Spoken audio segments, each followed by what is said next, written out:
bride, the wife of a veteran, so her story is from a different perspective of World War II. Thelma, where were you living at the time of World War II? I was living in the town of Rockhampton, Queensland, Australia, right on the Tropic of Capricorn. Wow. Mm. And how old were you when the war broke out? When the war broke out, I was 18. And what were you doing at that time? I was a secretary in an accountant's office. I was a statement typist. I used a big, long typewriter and typed balance sheets, accounts, and all that stuff. And at that time, what was your life like in Australia? Well, it was very warlike. We had total blackout in Rockhampton. All the street lights were blacked out. Our houses were blacked out. And there were wardens that checked every night for any lights because the jet planes were flying over. We all had to dig air raid shelters in the backyard. And we had a big one my father dug with a ladder that went down. And I refused to go in it. Why? Because there were frogs all along in the mud. Did you ever go in it? No. I joined the voluntary aid detachment. And we were a group, when the sirens went off, we had to ride our bicycles to a depot, and that's where we would tend to the wounded. So that's how I got out of there. Going down in with the frogs. I hate frogs. Do you remember where you were when you heard that war had been declared?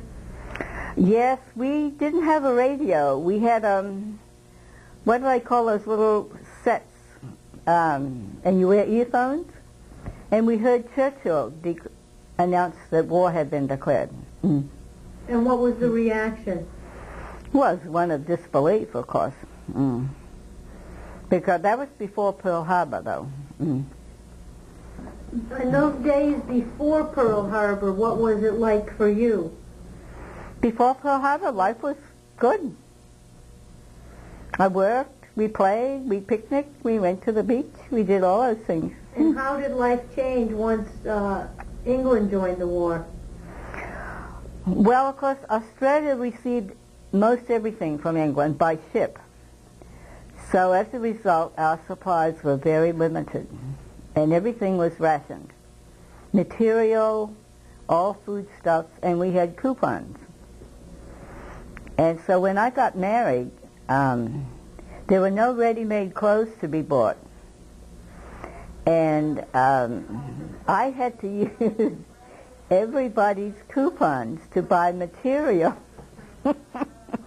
Wow, to make a wedding gown. Make the clothes? No, I didn't make it, no. I had it made. Mm. Wow. So during the war, what was life like with rationing? Were you short of any supply? Oh, yeah. We would run out of coupons. You had to wait a month before you got a new supply. What were the things most commonly that run out of? Meat. Mm. My mother was a good cook, though. She could improvise. And so you were living at home with your family at that time? Mm-hmm. Now, once the United States joined the war, how did you become acquainted with the American soldiers? Well, we heard about the Pearl Harbor, and immediately they brought the 9th Division Australian troops back and sent them up into New Guinea. And then we heard that the U.S. was sending troops over. And I don't think the 41st was the first division. I think the 32nd Division was the first to arrive. And then came the 41st, and they all landed in either Sydney or Melbourne, way down the south. And how close to, where did you live? How close, were you closer to Sydney or Melbourne? Closer to Sydney, but that was still 2,400 miles away. Oh, no, not close. No.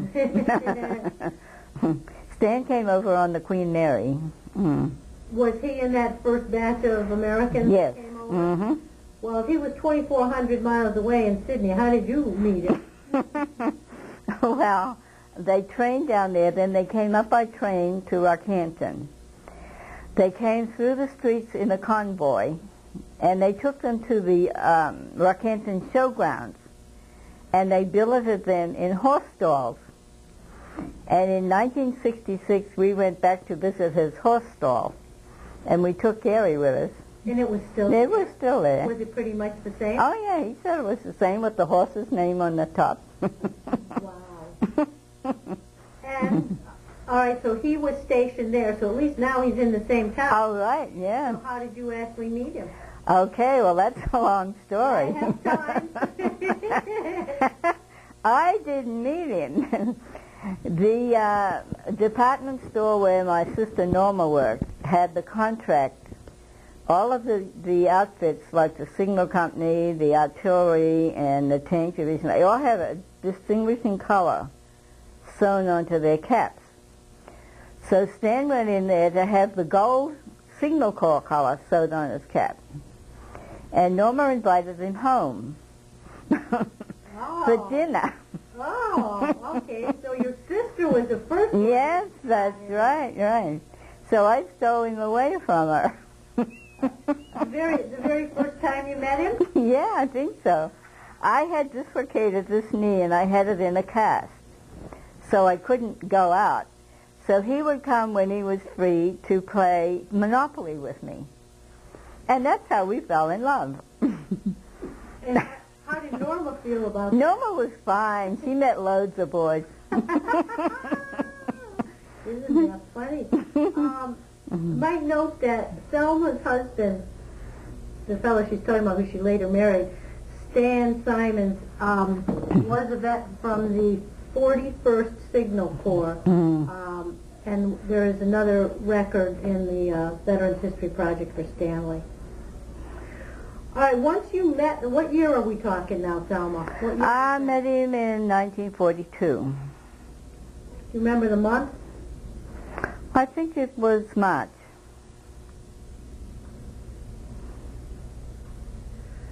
So what was life like for both Stan as a soldier and you as an Australian civilian while they were stationed? Well, he would come for weekends and stay over the weekend, and my mother would make him breakfast, and I would take him breakfast in bed. Oh, boy. I bet he loved that as a soldier. Now, how long was he stationed there? He was there until about August or September, and then they went to New Guinea. So you actually had him around for several months. He had leave every weekend? Practically. Not always. How close to his barracks were you? Well, we were just down the road. Oh, so you were in walking distance? We were about, he could walk down. Although we usually came down in a Jeep. And I remember once he brought donuts, and we never had donuts before. So he brings the donuts in, and he gave us all a donut, and mine tasted like gasoline. And he said, oh my goodness, I put him in the back seat and there was a can of gasoline. So we didn't get a good impression of donuts. Oh. Now, how did your family treat Stan? Wonderfully. What was the general feeling of the Australian people towards the Americans? It was very good later. When the division first landed in Melbourne, there was a terrible murder. An American murdered an Australian girl. And that was headlines all up and down the East Coast. So we were warned to stay away from the Americans. But so then... you didn't listen.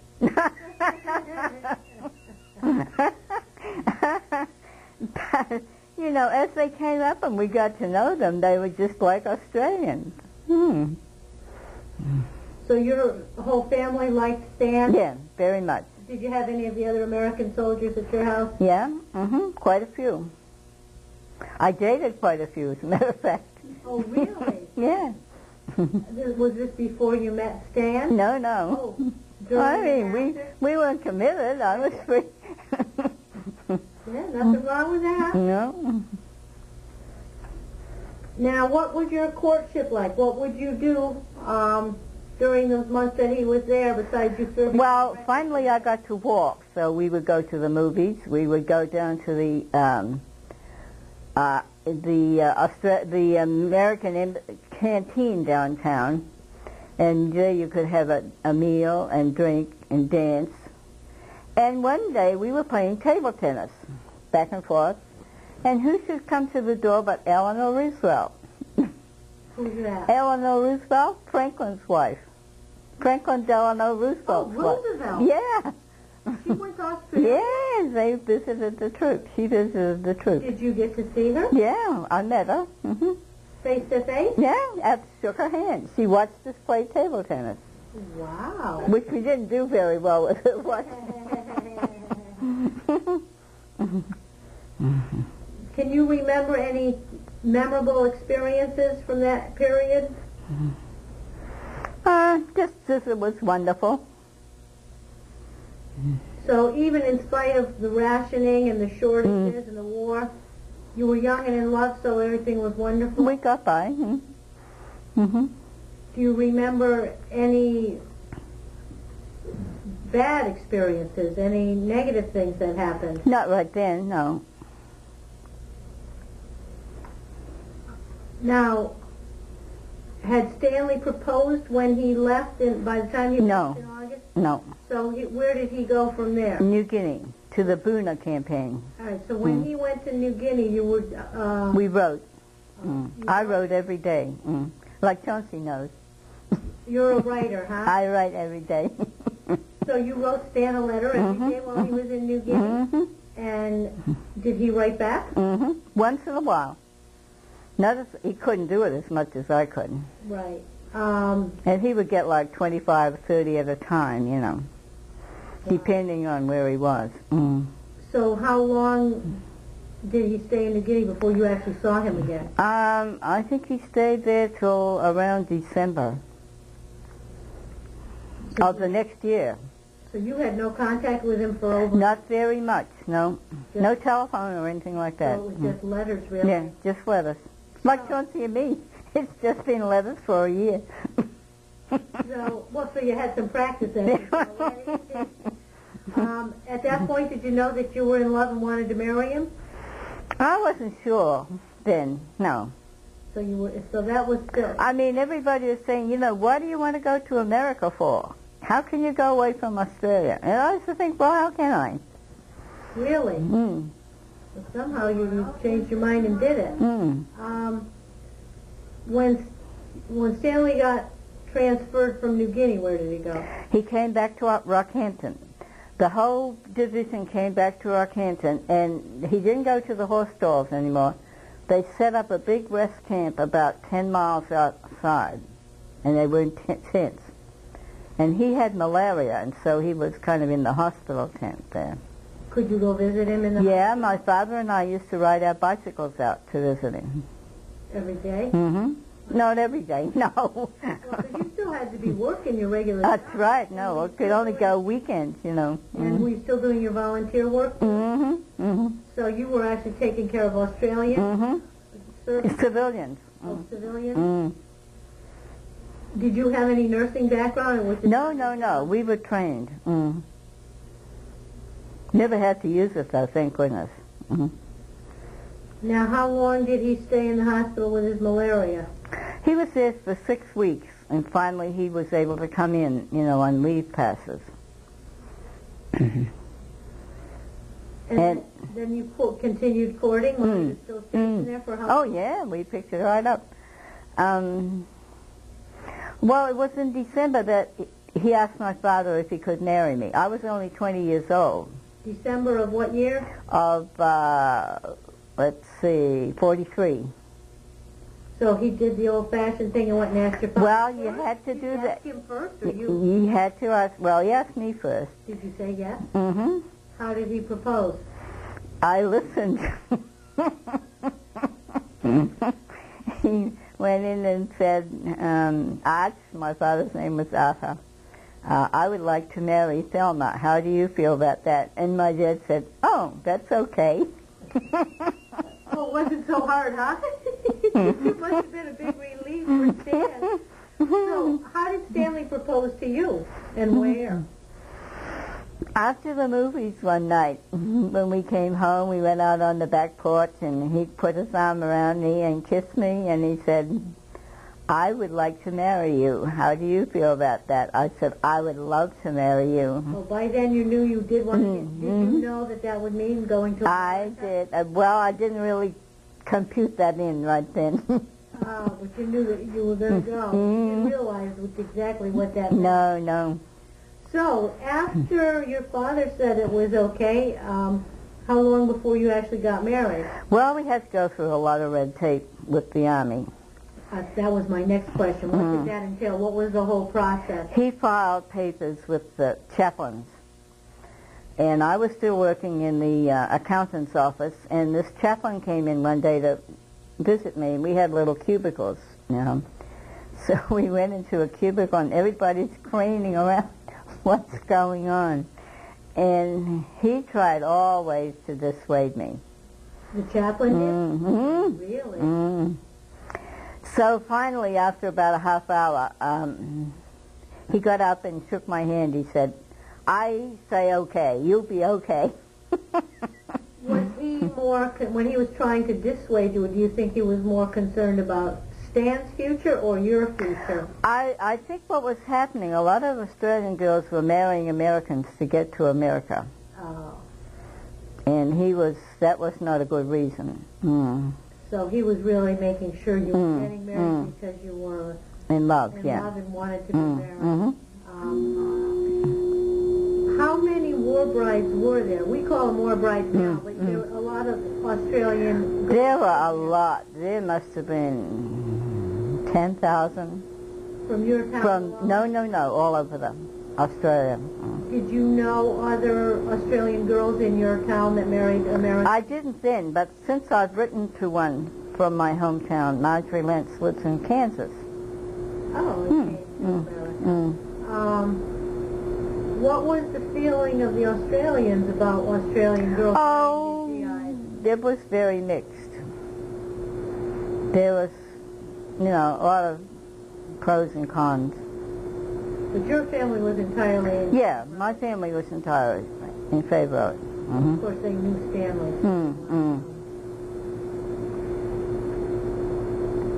And then when and where did you actually get married? Well, finally permission came through, and we were married on January the 1st, 1944, in St. Paul's Anglican Cathedral in Rockhampton. All right, now for that process, once Stanley filed the papers trying to get permission to get married, and then the chaplain came and questioned you and then approved it, what did you have to go through after that before it could be done? Well, we had to make all the arrangements. I mean, I had to have a dress made, get a veil, arrange for flowers. My grandmother gave me a prayer book that I carried. I still have it here. And there were not too many restaurants available, so our next door neighbors had, houses are built up high. So we put tables under their house where it's nice and cool, set them, and we had it catered. The meal was catered. And that same couple were our matron of honor, and the Australian soldier was the groom, the best man. Oh, it wasn't one of Stan's friends? No. I wanted my sister, but they wouldn't. She was in the Air Force, but they wouldn't give her permission to come home. So this couple agreed to be our, I can show you the picture of it. Oh, I'd love to see that. Now, how did Stanley's family feel? Because he was there. I know. I felt badly. You look at the picture, he's got a serious face. And I don't blame him. I mean, he was probably more nervous. Yeah, he was very nervous. Probably thrilled to be getting married. How did his family feel? They were fine, because I had been writing to them back and forth, and they were very cordial. And my letters are in that book. So they were fine about it. So then I'm sure they were eager. They sent cablegrams, congratulatory cablegrams.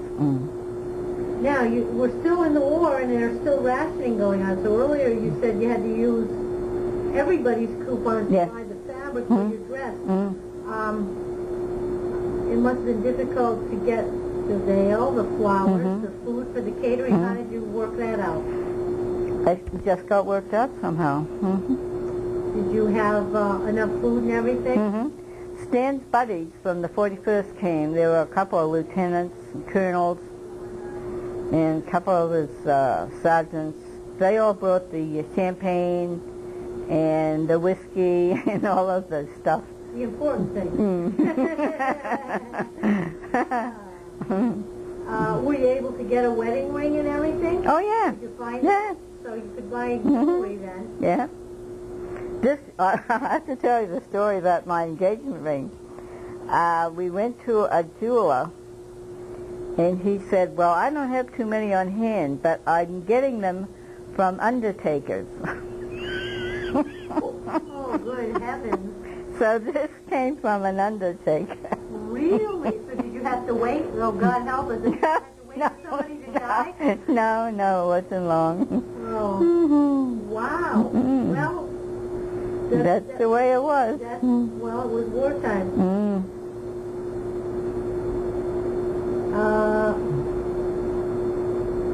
After you were married, now Stan couldn't have stayed in Rockhampton the whole time. No, he didn't. We only had once you were married, could he go live at your house with your family, or do you still have to stay with Well, we had a honeymoon. Oh, you did? The Army let him have a honeymoon? Where did you go? We had 4 days. We went across, Rockhampton's divided by the Fitzroy River, and there's north side and south side. So we went over to the north side, to my grandmother's house. She moved out. We moved in there, and we had 4 days in her house for a honeymoon. Wow. It was good. It was fun. Only bad thing, it was so hot. Rockhampton's very hot in December, January. After your honeymoon, did he have to go back to his unit, or did he stay with you? No, he had to go. He went back, and the division moved out. When? In February. Oh, so that was... Very soon after. And where did they go? They went back to New Guinea. Now, we knew when he was... Somehow the word got around. It's supposed to be all hush-hush, but the word got around, and my father took me... We rode down to the railway station and said goodbye to him there.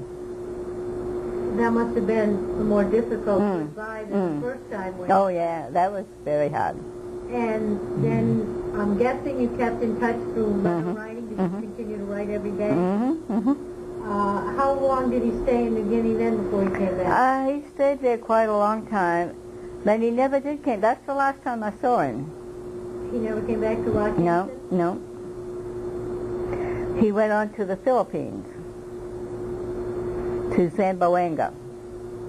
And when he would write you letters, could he tell you about where he was? Well, there were lots of cutouts, the censored them, yeah. Were you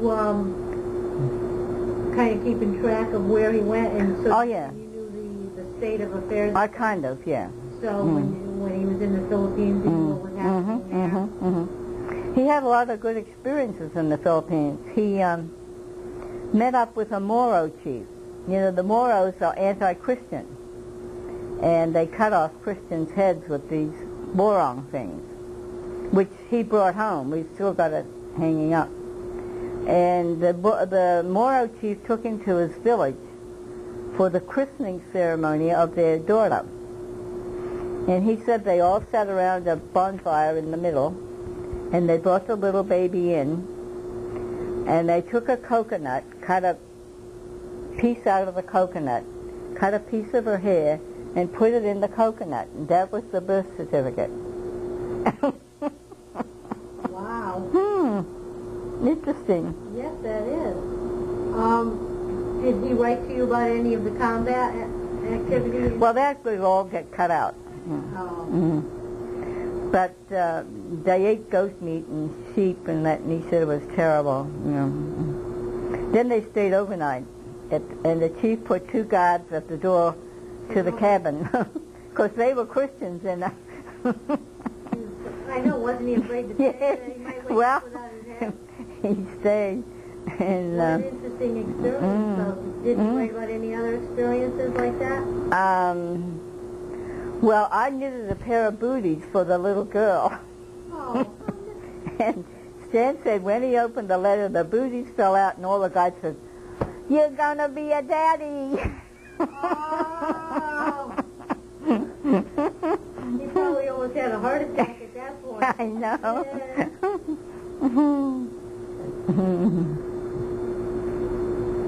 Did you feel any pressure or stress during the war years? Oh, yes.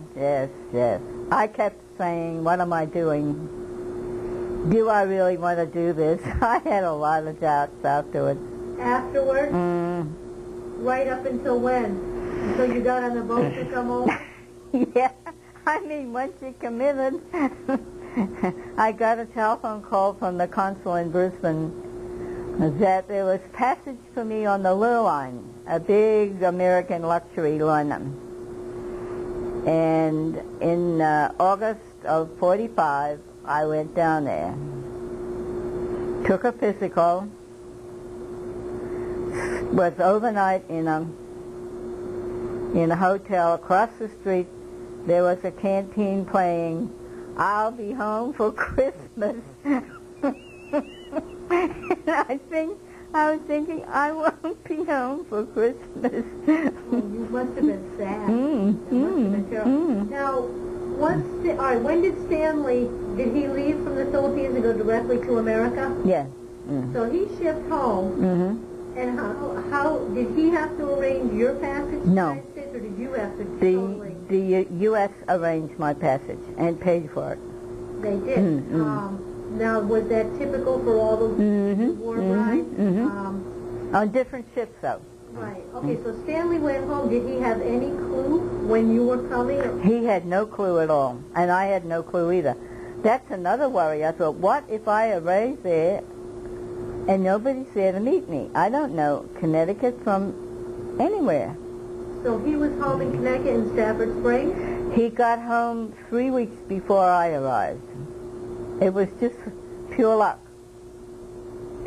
So it wasn't until I got on the trains across the states that they kept bringing me cablegrams. I'm back home. I'll meet you in Hartford. And what a relief that was. But here I'm a long, long way from Hartford. All right, so he's home in Connecticut. You're still in Australia. No, I'm in the U.S. by now on a train. How did you set up? All right, so the American, what would be the American Embassy? Embassy, yeah. So did you have to go down there and talk to them and get your passport? Yeah, I had to do all that, get a visa and a passport. And did you need a physical? I had a physical down there. And so then they would... I had shots, smallpox and all the other things. Yeah. And then would they use these ocean liners and it would just be all war brides? Or would you go... No, there were soldiers on too. Okay, so you... how would they decide when... like if there was extra space, then they would say X number of... That's right. You always ran the risk of being bumped if they had... Soldiers had preference. Oh, so you didn't know the exact date. No. So you knew you were going to go, and so what did you do, pack? What could you even bring?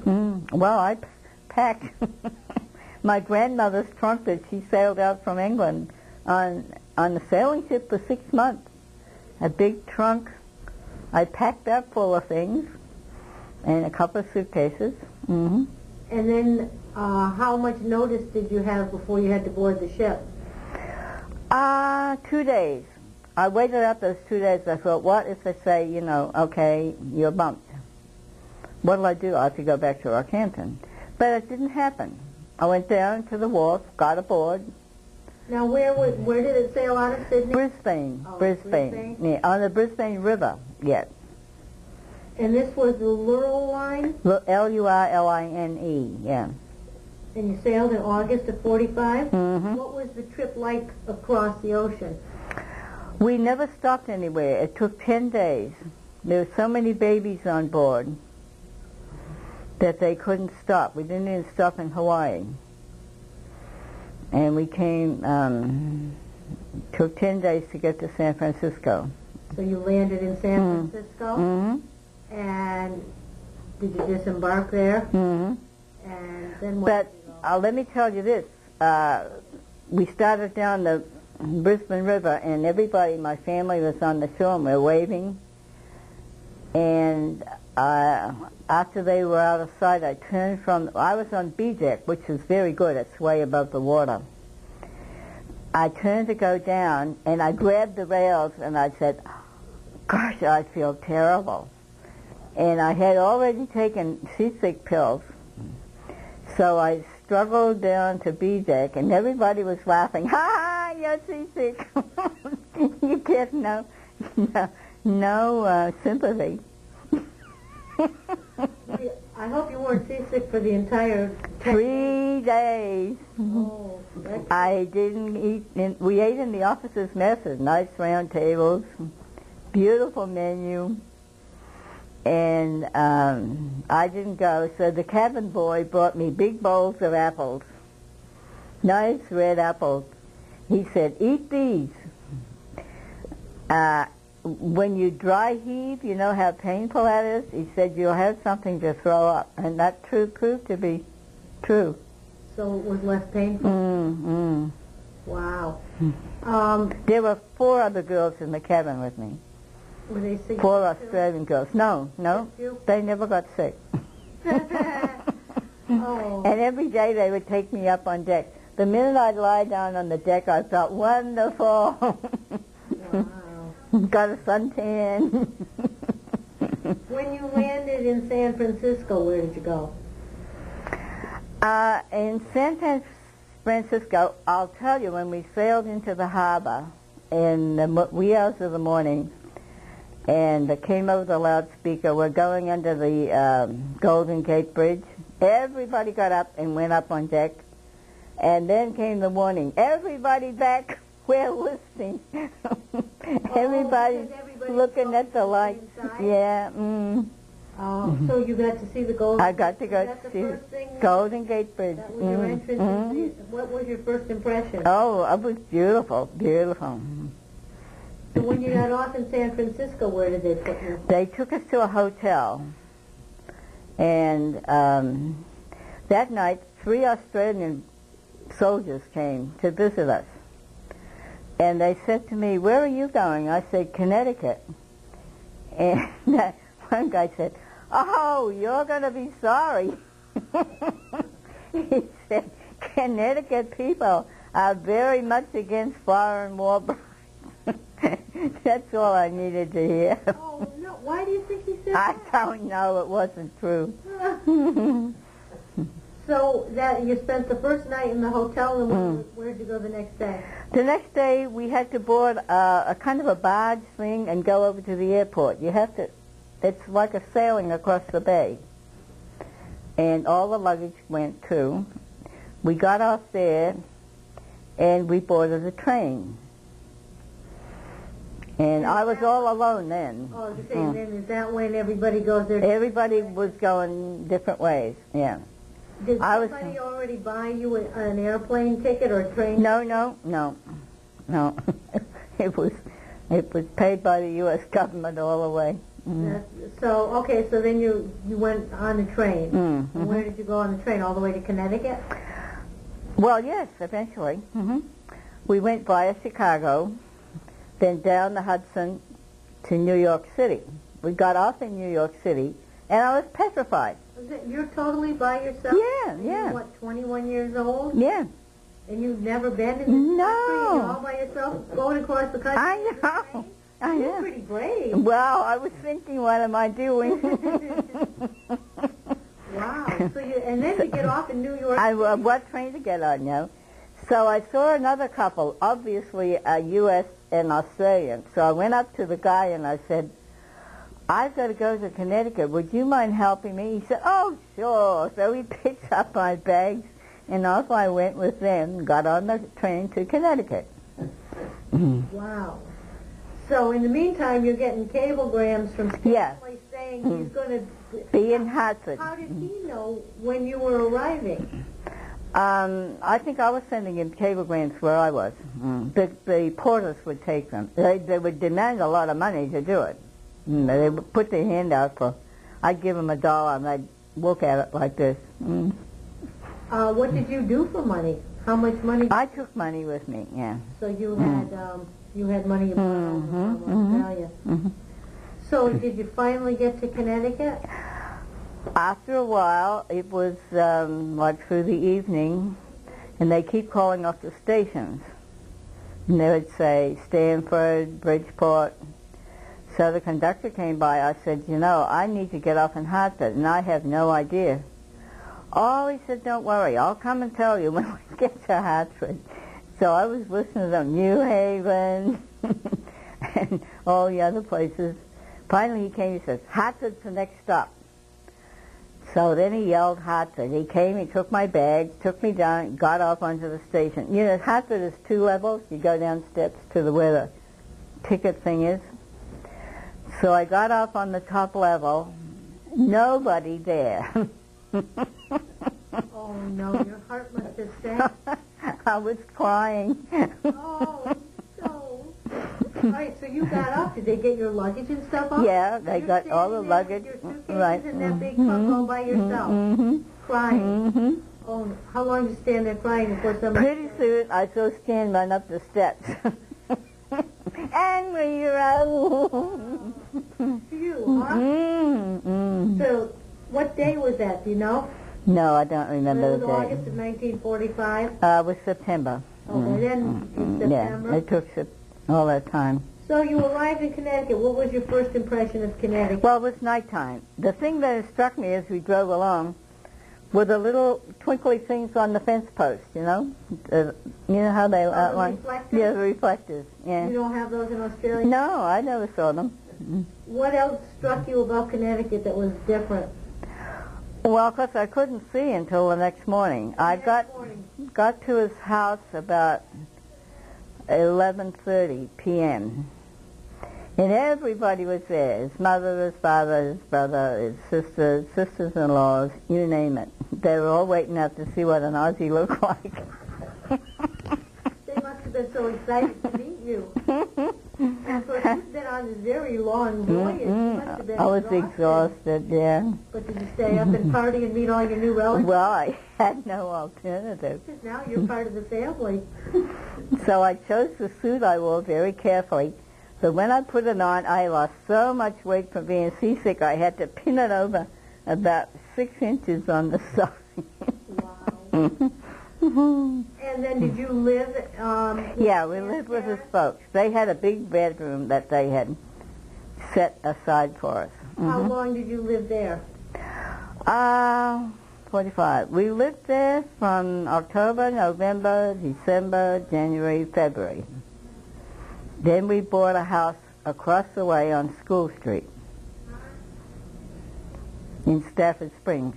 So you didn't go too far. No. What did you and Stan do for a living then after the war? Well, he went to the school in Hartford under the GI Bill of Rights. You know what school that was? Hartford Technical College. What did he go to school for? To learn to become a carpenter. And I took a job in the local hospital doing stenography and typewriting. I had a medical dictionary. I didn't know the terminology, but I had to learn that. But I was struck by the beauty of the trees. I had never, ever seen such gorgeous colors. Oh, well, you came in the fall. Fall in New England. Wow. And did you soon discover that they weren't so bad in Connecticut? They were wonderful. They were wonderful in Connecticut. I mean, the church was great. They gave us a big party, a shower. Oh, nice. How long did you stay with the hospital? I think I worked there till the middle of 46, June. And then I took a job, a part-time job with a doctor. just around the corner. I would do dictation, take it home and type out all the reports, take it back for him to sign. So this was a doctor in Yeah, Stafford? a medical family doctor. Mm. And how long did you stay with that doctor? Oh, quite a while. 2 years, I think. Oh. And then what did you do?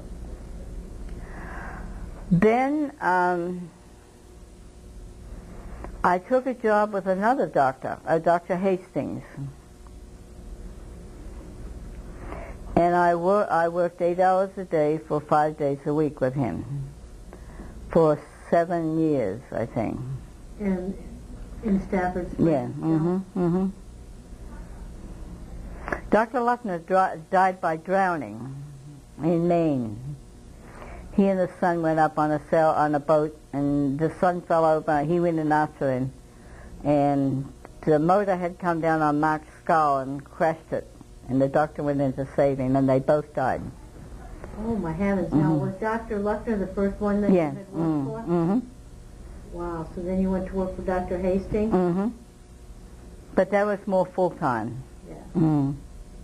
Then what did you do? Well, I continued to work for him, and did a lot of activities with the church and friends. And when I was 30 and Stan was 33, we adopted Gary.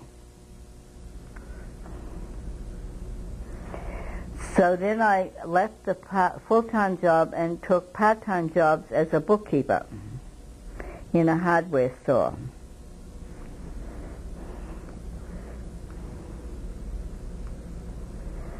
Now, did you have any other children? No. So Gary was the only one? That's right. Mm-hmm. What was your adjustment like? Because now you're over here and you're stuck here. Your whole family's in Australia. How was that first year for you? Well, I would get very depressed on Sundays. Mm. Why Sunday? Sunday we used to always get together with my grandmother and grandfather and have their family dinners and things like that. Mm. How long do you think you were here before you were more comfortable being here? Oh, it took a while. Say 20 years, maybe. Oh, I guess that's a while. Holy cow. Did you have any opportunity to go back home to Australia? Yeah. Have your family come here? Yes, I did. We went back to Australia in 1966 and took Gary. He was 13. That was the first time you had been back? 20 years later. Oh, my heavens. Mm-hmm. Did any of your family have an opportunity to come here? They did later on, yeah, in the 80s. My sister But not before that? No. So for that first 20 years, you didn't see any of your family? Oh, my gosh.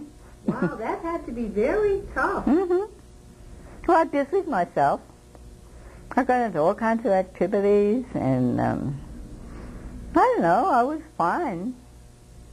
Did you know any other Australian war brides? Not then, no. No? Not so. Wow. Now, I know that you had the ledger of all of Stan's letters at home to his parents and some letters of yours. Do you have any other photos or documents? As I say, I sent the scrapbook to Texas. Well, if you ever get that back, we can certainly digitize that and put that with your record. There were newspaper articles and everything, and pictures. And you said you do have a wedding photo? We'll take that one and make a copy of it. Okay. Wow. What else would you like us to know about life as a war bride in your perspective? Well, I was very happy. I still am. Happier than ever now. So once you got to America, you had no regrets? No. I love Connecticut. I love New England. I just adore it. Well, that was good. You picked a soldier then from the New England state. How would you say the war affected your life? It turned it upside down. I finally took a full-time job with a new family practice in Mansfield, Connecticut. They started out, we had no patients, and I was the secretary, receptionist, the whole bit, and there was a medical assistant. And these two doctors came from New York, and they started this new Mansfield family practice. And I was there for 8 years. And it grew from no patients to about 20,000 patients. A lot of professors from UConn were our patients. Very, very interesting practice. Wow. Very, very excellent doctors. I still hear from Dr. Daddick. Did you and Stan attend any reunions from his unit? I never went with him. He went to about 3, yeah. Did he stay Portland, in touch Washington. with friends from the war? Yeah. And did you stay in touch with your family? Oh, of course. Knowing you were probably writing letters. Reams, right, Charles? Really? Really? You like to write? I love to write. Of course, we made telephone calls back and forth. I still call my sister. Now, now that you're older, do you travel back and forth? Not now, no. I'd never make that 23-hour trip. 23? That's a long trip. Has your sister been to the United States? She's been 3 times. Brought her youngest daughter once. We took them to Niagara Falls and things like that. They loved it. How did World War II, in your experience of it, affect your thinking about war or the military? Oh, I think it's disastrous. It affects so many lives. What if somebody is killed? How can you adjust to that? Absolutely tragic. Well, Thelma, is there anything else that you'd like to add that we haven't covered about your experience of meeting an American soldier, marrying and coming to the United States and totally changing the direction of your life? Well, the most happy thing is meeting Chauncey through writing. He read my memoir, and he wrote to me, and I wrote back to him, and I said, "Dear Chauncey, I really like your name." And that started the whole thing. Now, this is Thelma's new romance, and as it turns out, Chauncey is a veteran from the 41st Signal Corps also. Are there any other stories or incidents that you can remember from World War II that you'd like to tell?